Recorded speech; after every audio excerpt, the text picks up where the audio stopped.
Well-practiced Operation Marcus carefully retreated through the forest, his mind racing. He'd found the conspiracy a Sherrod, corrupted into facilitating drug and human trafficking, who'd murdered federal agents to protect the operation. But now, they knew he was a threat, and they were accelerating their timeline. The northern site Thompson mentioned was that where Ella Lenina had been held, where she might have died. The reference to cleaning it up like 8 years ago suggested Thompson had disposed of evidence before possibly Alina herself. Marcus reached his vehicle and immediately checked for surveillance or tracking devices, a precaution that now seemed prescient rather than paranoid. Finding nothing, he started the engine and drove carefully back toward town using a different route than his approach. His phone showed no signal, as expected in these remote areas, preventing him from calling for backup. The dashboard clock read for 47 p.m. Thompson had promised to meet him with an informant at 5 p.m. Obviously, a trap now. The sheriff would expect him to show up, would be waiting with his smuggling partners to eliminate another federal agent who'd gotten too close to the truth. But Marcus had evidence now, photos, names, locations. More importantly, he knew about the northern warehouse and the planned evacuation tonight. If trafficking victims were being held there, if evidence about Elena's fate existed at that site, he had only hours to act. The weight of his service weapon felt reassuring against his ribs, but Marcus knew he was outgunned and outnumbered. Thompson had the advantage of knowing the terrain, having allies, and operating outside the law. Marcus had only his training, his determination, and the hope that somewhere in that northern warehouse he might finally find answers about his sister's fate. Marcus's hands shook as he fumbled for his phone, still processing what he'd witnessed at the lumber mill. Agent David Chen answered on the second ring, his voice immediately sharpening at Marcus' tone. David, I need backup at my location, full tactical team, highest priority. Marcus, what's your situation, Sheriff? Wade Thompson is dirty. I've got photographic evidence of him meeting with known smugglers, taking payoffs. They mentioned Alina David. They're planning to clear out a warehouse tonight, moving trafficking victims. Jesus Christ, where are you exactly? Marcus rattled off his GPS coordinates, adding, I'm about 40 miles northeast of Cascade Ridge, near the old Brackenridge Mill. Thompson's still on site with 3 suspects, Victor Koff, Chen Wei, and Robert Tanner. I know those names. We've been after them for years. Chen's voice carried the weight of understanding. I can mobilize a team, but Marcus, you're in the middle of nowhere. It'll take at least an hour to reach you, maybe more. An hour. Marcus' heart sank. In an hour, evidence could be destroyed, victims moved, and any trace of Elena's fate erased forever. That's pushing it hard. I'll scramble everyone available, but Chen paused. Marcus, do not engage alone. You're outnumbered and outgunned. Through his binoculars, Marcus watched Thompson stride urgently toward his patrol vehicle. The sheriff's entire demeanor had changed. Gone was the calculated calm from the meeting. Now he moved with barely controlled panic, yanking open a concealed compartment behind the rear seat of his cruiser. David, he's on the move. Thompson's pulling items from a hidden compartment. Marcus focused the binoculars, his breath catching as he catalogued what Thompson was extracting. Stacks of documents went into a duffel bag, followed by what looked like bundles of cash wrapped in plastic. Then came the weapons, a tactical shotgun, and what appeared to be an AR-15, both non-standard for a county sheriff. He's got an exit strategy prepared, Marcus reported documents. Cash-heavy weapons. This isn't spontaneous. He's had a bug-out bag ready, which means he always knew this day might come, Chen said grimly. Marcus fall back, wait for the team. But even as Chen spoke, Thompson's phone rang through the binoculars. Marcus watched the sheriff's face contort with rage. Thompson gestured wildly, shouting something inaudible. then slammed his phone against the patrol car's hood. Whatever news he'd received had shattered his composure. Entirely, Thompson threw the duffel bag into his vehicle and peeled out gravel, spraying as he accelerated. Down a Forest Service road leading deeper into the wilderness. He's running, Marcus said already. Moving toward his Honda, heading north on a service road deeper into the forest. Marcus, don't David. He mentioned cleaning up a northern site like he did 8 years ago. He knows where Elena is. This might be my only chance. God damn it. Chun's frustration carried clearly through the phone. Keep your phone on. I'll track your GPS as long as you have signaled. The team will follow your trail. Marcus started the Honda, pulling onto the service road at a distance that would keep Thompson's dust cloud visible without revealing his pursuit. The sheriff was driving recklessly, taking curves at dangerous speeds, his patrol car's heavier frame swaying dangerously on the gravel surface. The route felt familiar, and Marcus realized why Thompson was following the old smuggling trails. He'd studied in the case files paths that predated modern roads and led to remote border crossings. These were the same routes Elena and Sarah had been investigating 8 years ago. He's heading toward the sectors he marked as impassable during the original search. Marcus reported to Chen the areas he steered us away from. Those bastards, Chen muttered. Update me every few minutes while you have signal. But as they climbed higher into the mountains, Marcus watched his phone signal bars drop one by one. The dense forest and mountainous terrain created dead zones that modern technology couldn't penetrate. He managed one final update before losing connection entirely. David, I'm on Forest Road 347. Heading north toward grid reference. He rattled off the coordinates he'd memorized from the old search maps. These are the areas Thompson declared thoroughly searched. If you lose me, start here. Marcus. Chen's voice crackled and died as the signal vanished, now truly alone. Marcus continued his pursuit as the sun sank lower, painting the forest in deep oranges and shadows. Thompson's driving had become even more erratic, his patrol car fishtailing on loose gravel, branches scraping against its sides as he barely stayed on the narrow road. After another 15 minutes of winding through increasingly dense forest, Thompson's brake lights flared ahead. Marcus immediately killed his headlights, coasting to a stop behind a thick stand of pines. He grabbed his tactical flashlight and extra magazines, checking his service weapon one more time before exiting the vehicle. The forest felt alive with small sounds, wind through pine needles, distant bird calls, the crack of cooling metal from Thompson's engine. Marcus moved carefully through the underbrush, using skills honed in tactical training to remain silent on the forest floor. The trees opened into a small clearing, barely visible in the fading twilight. Thompson's patrol car sat askew, driver's door open, interior light creating a small pool of illumination.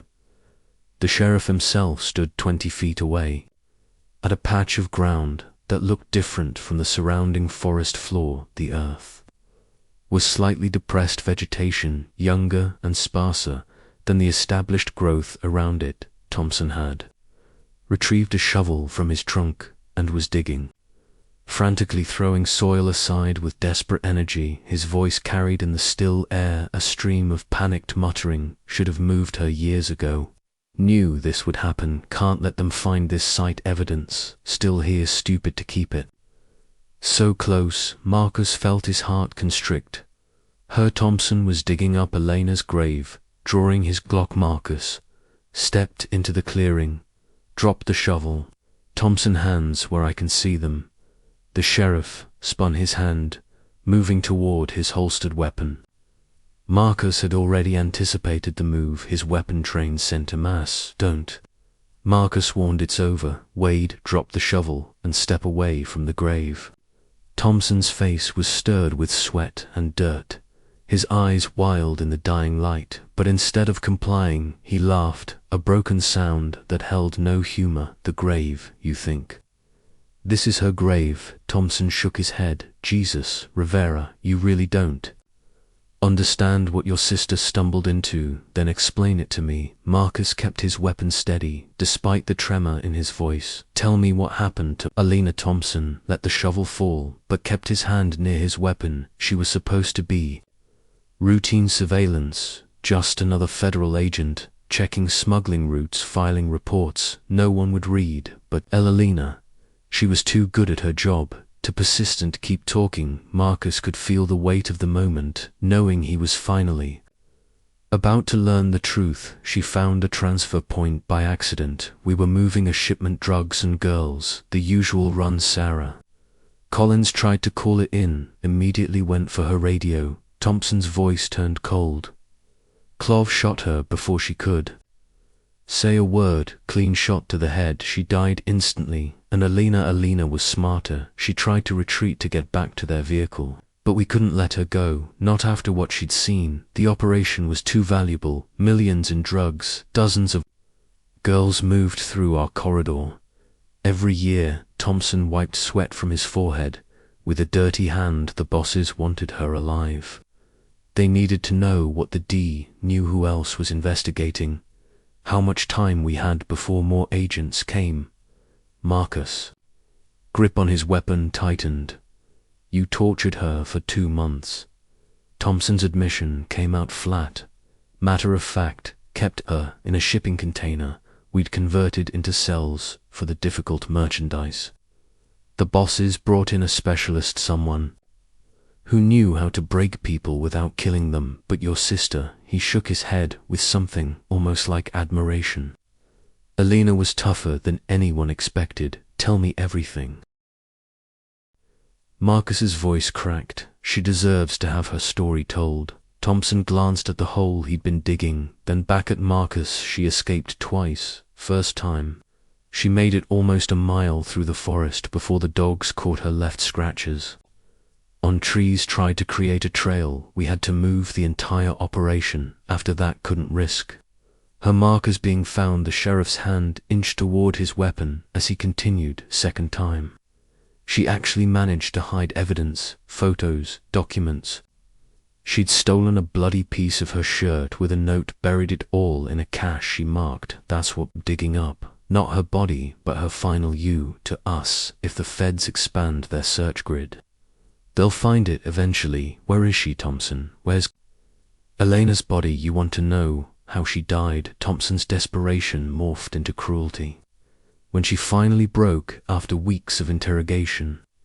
You know what information she gave us? Badge numbers from 5 years ago, outdated radio frequencies, patrol schedules that had changed 3 times since her capture.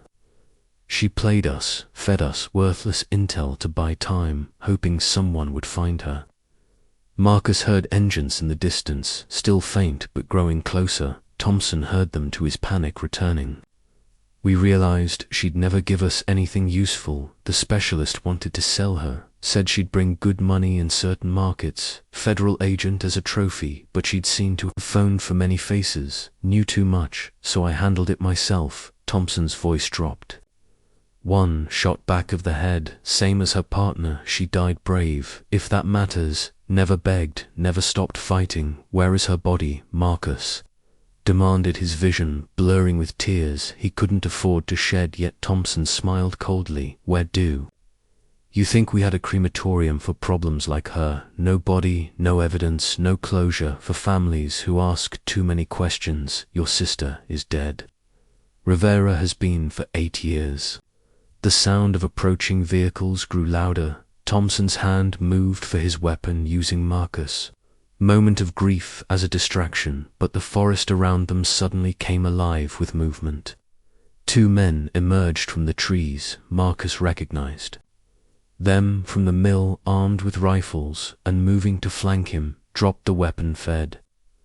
One commanded. Marcus tried to swing his Glock toward the new threat, but a rifle caught him in the temple. Stars exploded across his vision as he fell to his Knees, his weapon was kicked away as hands roughly searched him, taking his phone, wallet and backup magazine. Through blurred vision, Marcus saw Thompson standing over him, his service.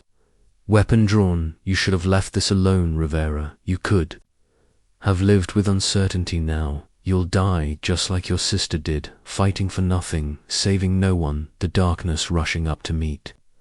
Marcus felt almost merciful compared to the weight of Thompson's revelations. Alina had suffered for 2 months, had fought and planned and tried to leave evidence, had died alone, cremated to ash, erased from the world, except in the memories of her killers as consciousness faded.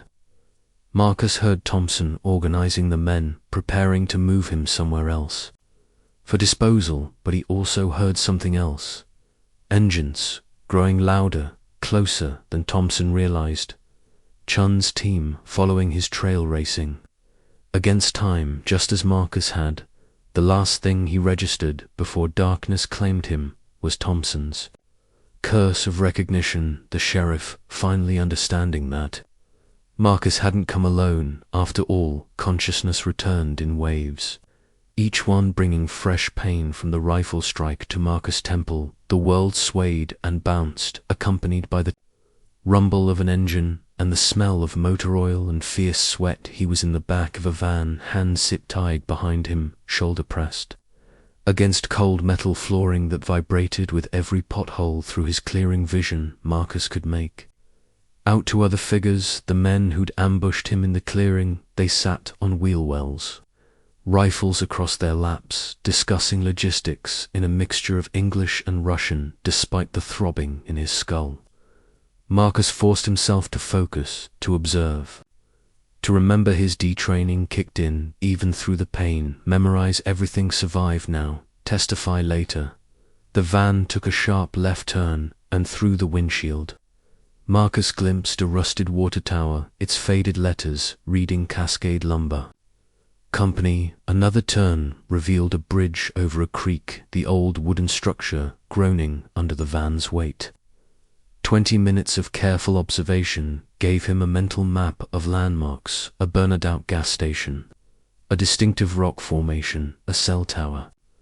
On a distant ridge, breadcrumbs that might lead rescuers to him, assuming he lived long enough to share them. The warehouse complex materialized from the forest, like a cancer of corrugated metal and broken concrete. What had once been a thriving lumber processing facility now served a darker purpose. Fresh tire tracks crisscrossed older ones in the dirt. Security cameras on new posts covered every approach. The windows were painted black from the inside, and Marcus noticed air conditioning units, unusual for an abandoned building, but necessary for storing certain drugs and keeping human cargo from suffocating. They dragged him from the van, his legs unsteady from the head injury. The main warehouse door opened to reveal a scene from Marcus' worst nightmares. The acrid stench hit first: human waste, unwashed bodies, fierce sweat, and something chemical underneath it all. Industrial lighting illuminated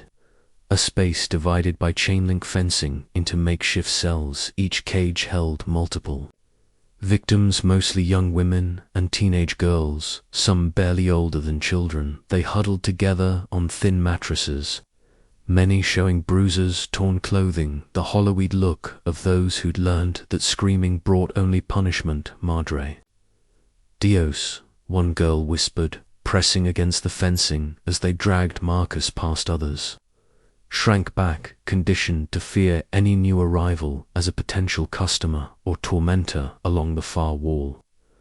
Marcus counted at least 50 kilos of what looked like heroin in vacuum-sealed packages, plus boxes marked with pharmaceutical symbols that likely contained fentanyl. A sophisticated drug packaging station occupied one corner, complete with industrial presses and scales. This wasn't just human trafficking.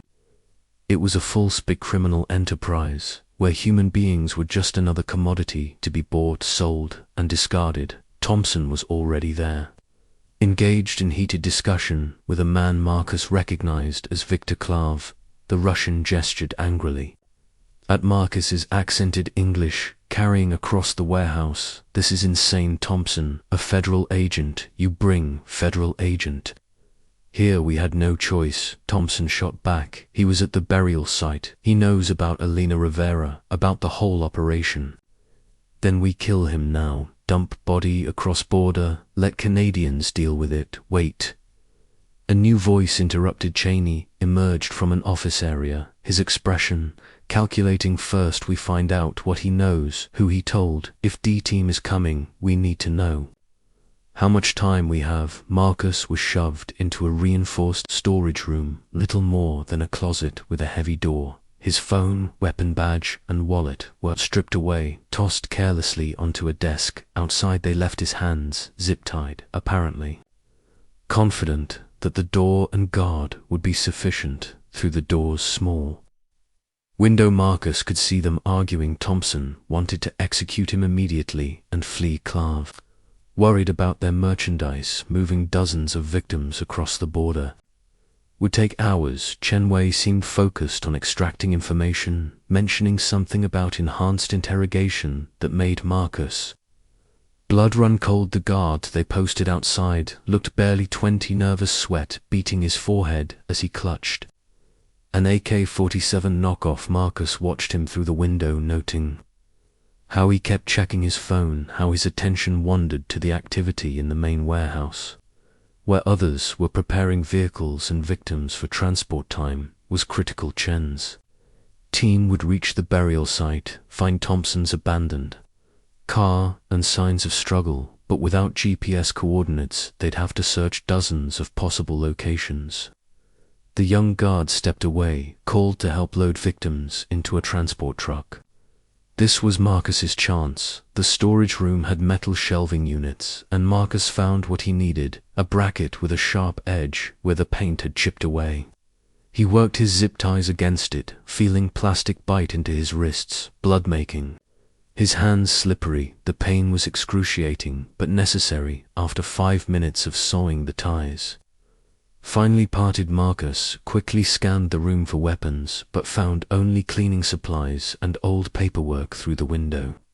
He could see the guard's jacket hanging on a chair, his phone visible in the pocket. The main warehouse bustled with activity as traffickers prepared for evacuation, their attention focused on logistics rather than their prisoner moving silently. Marcus eased the door open.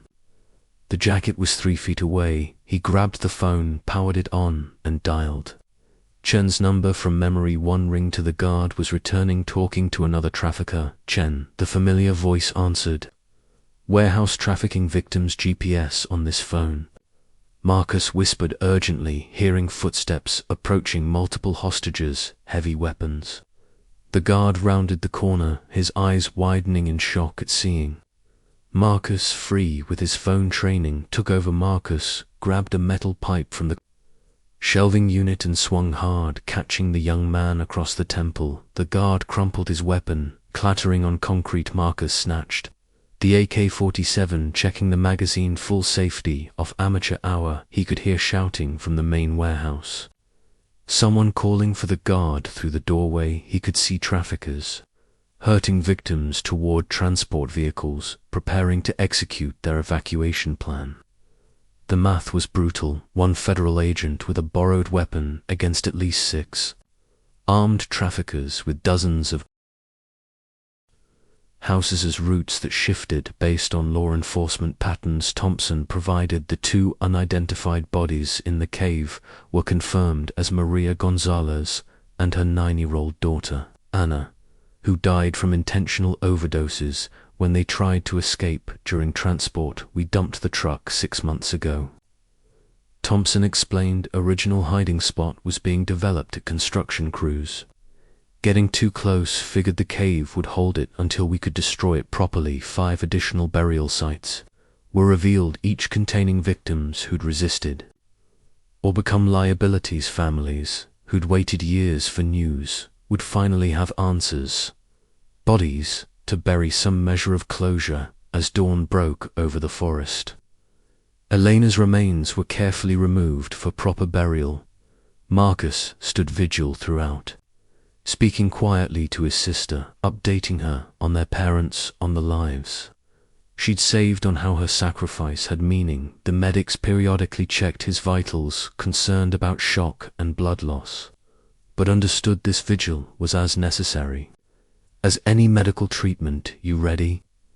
Chen asked gently as the coroner's van prepared to depart. Marcus took one last look at the clearing where his sister had been hidden for 8 years, where she'd used her final moments of control to hide evidence that would eventually destroy her killers, where Thompson had thought darkness and earth could bury truth forever. She fought, Marcus said, Elena's note carefully folded in his pocket. Even at the end, even when she knew she would die, she fought to leave something behind to save others. He finally accepted the paramedics' ministrations, letting them guide him to an ambulance as they drove toward the hospital. Marcus watched the sun rise over the Washington forest, painting the trees in gold, and shadows somewhere behind them. Crime scene tape marked places of horror ahead. 32 survivors were beginning their journey back to lives interrupted. Elena was gone, had been gone for 8 years, but her determination to protect and serve had outlived. Her body had waited, buried in dirt and darkness, until her little brother could finish what she'd started. Thompson would die in prison. The trafficking network was shattered, lives were saved. It wasn't justice, nothing could be after what Elena endured. But it was resolution, it was truth finally dragged into light. It was the best Marcus could do with the time he'd been given that his sister had not.